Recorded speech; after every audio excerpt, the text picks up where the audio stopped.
What is right belief? Right belief is to be continually open, deliberately rejecting, refusing, and avoiding all forms of falsehood in its entirety. It is the ability to let go whatever we sincerely confirm as false, without bias or fear of any kind. Remember, we can only avoid falsehood that we know. To see the false, we must sincerely challenge all our existing beliefs, fearlessly doubt all our convictions, and earnestly re-examine all our acceptances before we can have a flicker of right belief. Until we abandon false beliefs, right belief will not step in, which is the understanding that nothing can separate us from God's love, care, provision, and protection.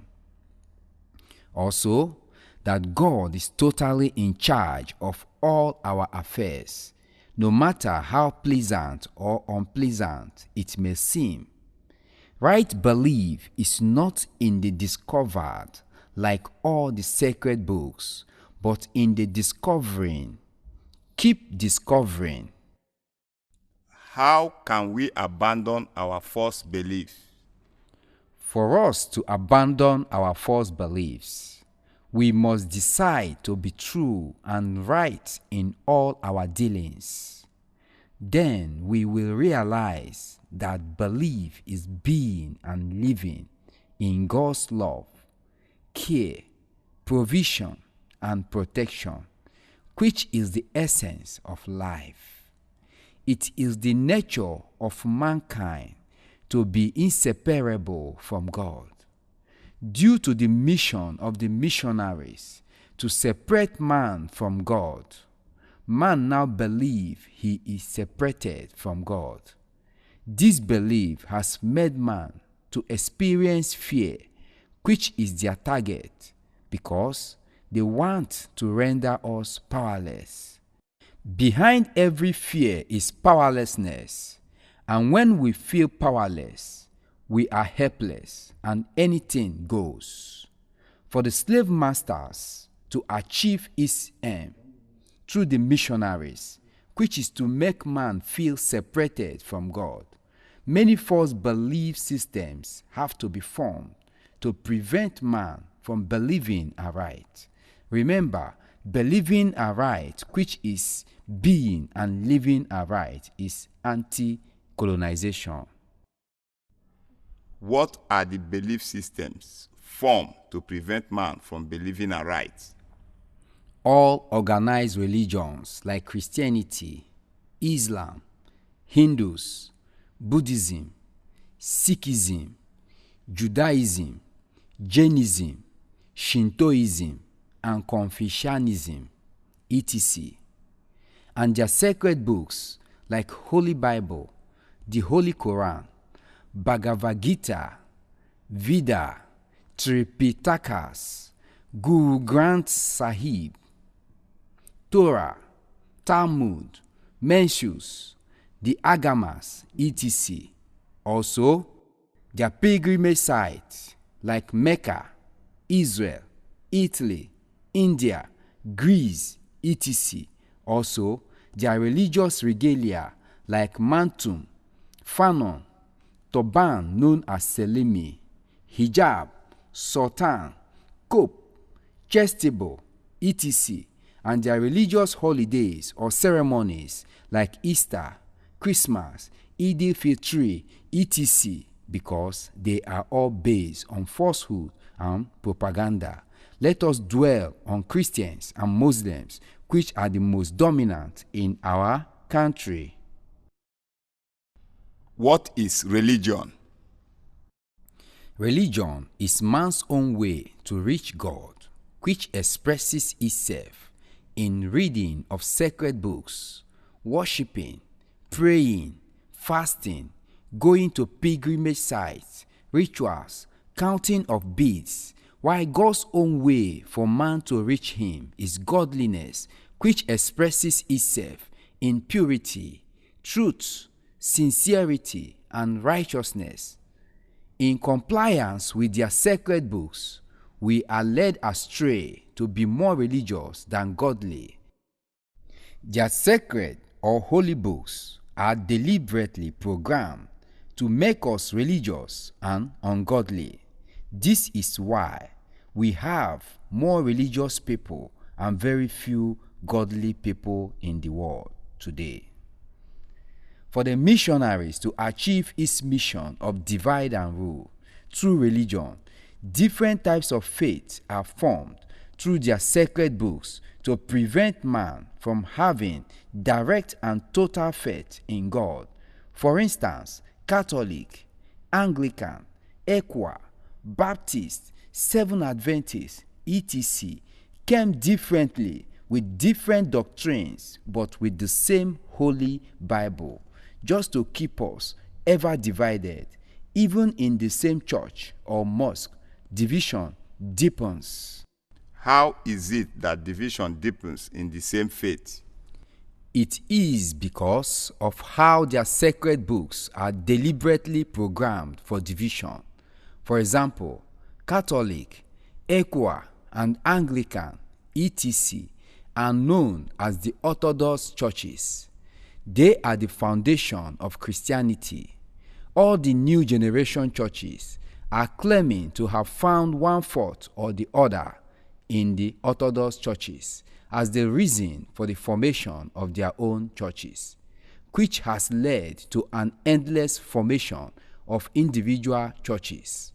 But in reality, it is as a result of greed, covetousness, and materialism, which is at the core of religion. If the new generation churches have found fault in the Orthodox churches and did nothing about it, instead they move ahead to form their own individual churches, is it not clear that the foundation is faulty? Once the foundation is faulty, collapse is imminent. When we hear the slogan, "Look for a Bible-believing church to attend," we wonder if there could have been any Bible without the so-called non-Bible-believing churches. There is also division among the Muslims between the Shiites and the Sunnis. The division is endless. United we stand, divided we fall. We wonder why we are always on the ground. Until the world abandon the falsehood of the missionaries, there can never be unity, talk less of standing. What else has the missionaries succeeded in doing? They have succeeded in their mission to destroy our deeply rooted family unit lifestyle, which is communal, where we live without self-concern, and replace it with individualistic lifestyle, which is me and mine, that has increased division and suffering in our midst. If we are united, we don't need support, but if we are not united, we need support, and no amount of support can be enough. Initially, we say our children, our wives, our husband, and our family. But today we say my children, my wife, my husband, and my family.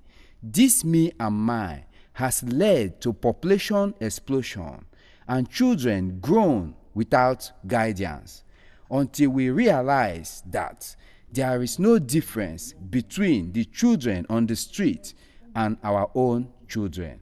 We can never experience the joy of parenthood. Falsehood is the nature of their civilization.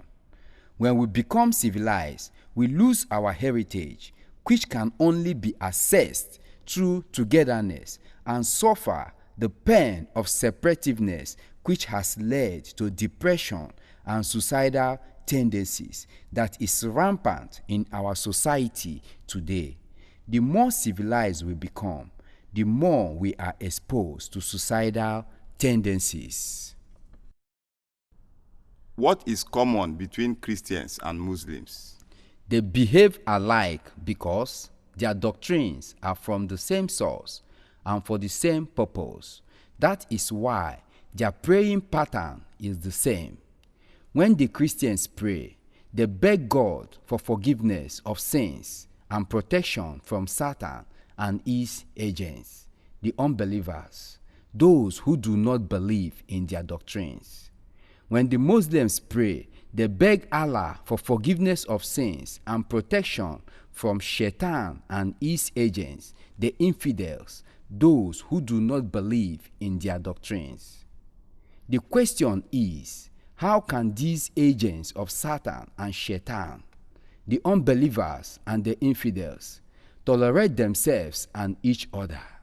We wonder why the leaders of Christians and Muslims are playing ostrich, spending money and time in different fora talking about religious tolerance when they are fully aware that the Holy Bible and the Holy Quran are programmed for division. To us, there are no unbelievers and no infidels. We are brothers and sisters and children of one God or Allah. What is the difference between religious and godly people?